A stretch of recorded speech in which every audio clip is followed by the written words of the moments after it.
안녕하세요. 감당할 수 있는 것, 할 수 있는 것에 집중해야 됩니다. 내 능력을 벗어난 일은 아예 관심을 가지지 말아야 합니다. 그래야 잘 유지할 수 있습니다. 꾸준히 소득이 나오는 것들을 해야 됩니다. 시세 차익을 바라고 가지고 있다가 5년 뒤에 10년 뒤에 5배, 10배 된다는 얘기보다는 매달 적지만 꾸준히 돈이 나오는 그러한 월세든 아니면 고배당 우량주든 채권이든 가지는 게 좋다고 얘기합니다. 고작 만원, 2만원, 10만원, 20만원 가지고 언제 부자가 되겠냐라고 비아냥거리는 사람들 많습니다. 하지만 만원, 2만원 절대로 우스운 거 아닙니다. 10만원, 20만원 꾸준히 들어오는 거면 그게 쌓이고 또 쌓이면 복리가 돼서 큰 돈으로 불어날 수 있음을 잊지 말아야 되겠습니다. 우리는 가장 오래 하는 걸 최고로 인정해야 될 것 같습니다. 제일 중요한 거, 내가 할 수 있는 범위 안에서 내가 하는 일을 가장 오래 한다. 가장 오래 하면 어떻게 됩니까? 나중에 내 혼자 남아서 모든 걸 다 내가 다 차지한다. 이런 생각을 하면 좋겠습니다. 우리가 많은 생각들을 할 필요가 있습니다. 앞으로 부동산 거품은 분명히 꺼집니다. 안 꺼질 수가 없습니다. 너무 거품들이 커지기 때문에 터질 수밖에 없다라는 겁니다. 가계부채도 지난 20년 넘게 가계부채가 심각하다는 얘기가 나왔는데 지금은 전세금 포함하면 GDP 대비 160%, 3천조가 넘습니다. 안 터진다고 하면 그게 더 대려 이상한 일이다라고 보면 맞겠습니다. 앞으로 4년간 5년간 많은 사람들이 몰락할 수밖에 없습니다. 그리고 그 다음에 또 다시 이렇게 세울 것 같습니다. 영끌들이 노원에 아파트를 8억을 줬다 9억을 줬다고 얘기하는데 지금 5억이랍니다. 나중에 시간이 더 지나면 4억도 되고 3억도 되고 2억도 될 것 같은데 견딜 수 있겠습니까?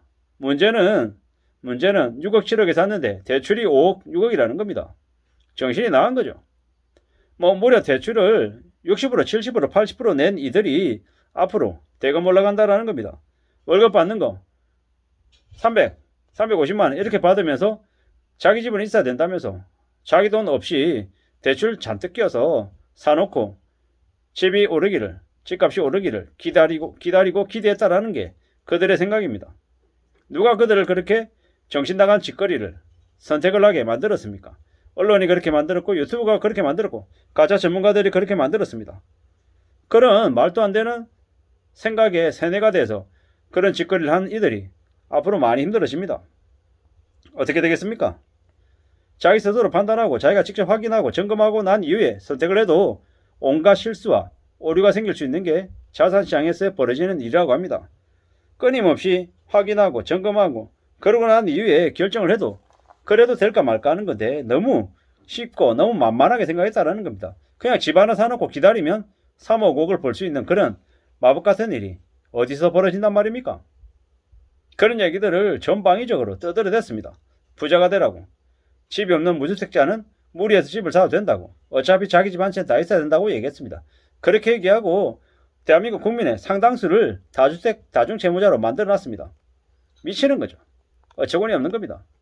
앞으로 그들이 겪을 충격과 비교해서 그냥 빚 없이 무난하게 착실하게 사는 사람들은 그래도 삶을 잘 유지해 나갈 수 있습니다. 아침에 하늘 쳐다보고 그냥 별일 없이 출근할 수 있는 게 얼마나 대단한 일인지, 퇴근하고 집에 와서 가족들하고 같이 밥상에서 같이 밥을 먹는 게 얼마나 고마운 일인지 빚쟁이들, 그러니까 빚에 쫓겨서 허덕이며 사는 사람들은 잘 압니다. 어떤 사람들에게는 다시는 돌아오지 않을 꿈같은 일이 될 수도 있다는 겁니다. 한번 몰락하면, 한번 무너지면 전전긍긍하면서 일자리 제대로 못 찾고 또 벌어들이는 돈이 제대로 쌓이지 않고 이러면 매일 빚내야 되고 이러면 가족이 살아도 사는 게 아닌 것이 된다라는 거죠.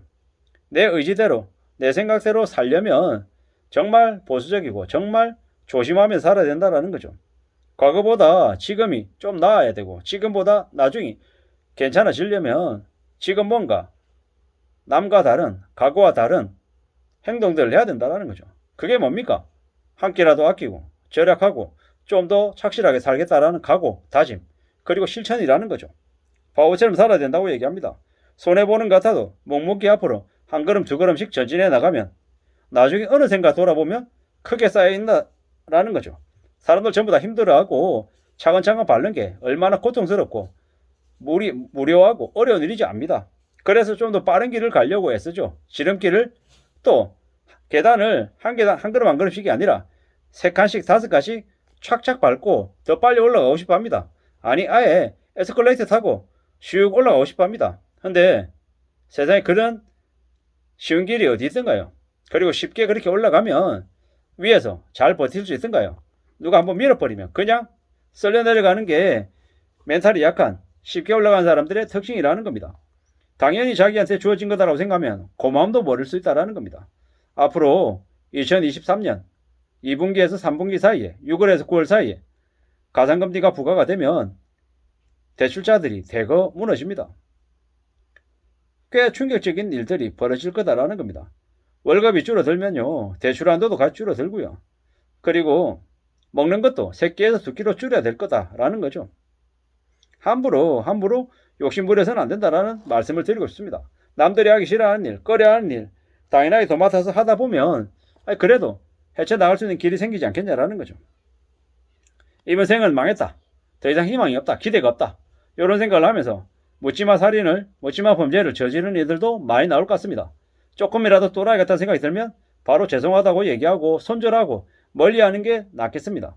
앞으로 대한민국에 조커와 같은 이들이 많이 탄생할 것 같습니다. 이래도 한 세상 저래도 한 세상 에이 그냥 세상이 망해라 그러면서 정신 나간 짓거리를 한 놈들이 생길 수 있다는 겁니다.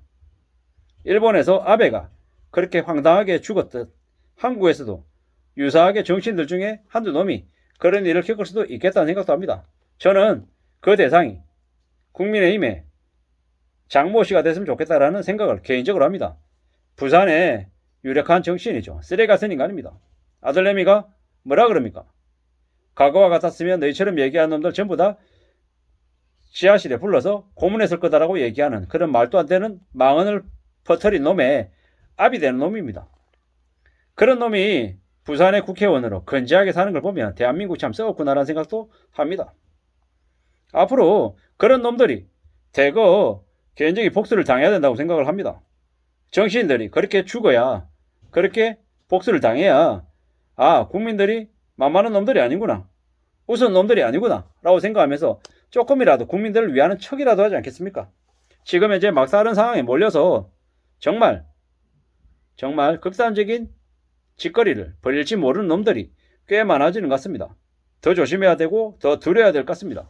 돈 벌겠다 돈을 벌 수 있으면 감옥에 가는 것도 사람을 회하는 것도 하나도 두려워하지 않는 놈들이 점점 많아지는 세상인 것 같습니다. 세상이 점점 더 참혹해지고 막장으로 흘러가는 것 같습니다.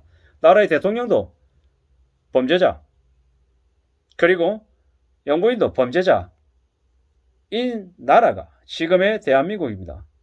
한때 미국의 트럼프를 보면서 참 한심하다라고 했었습니다. 근데 지금의 한국이 그보다 더 심한 꼴을 보이고 있으니 참 어이가 없죠.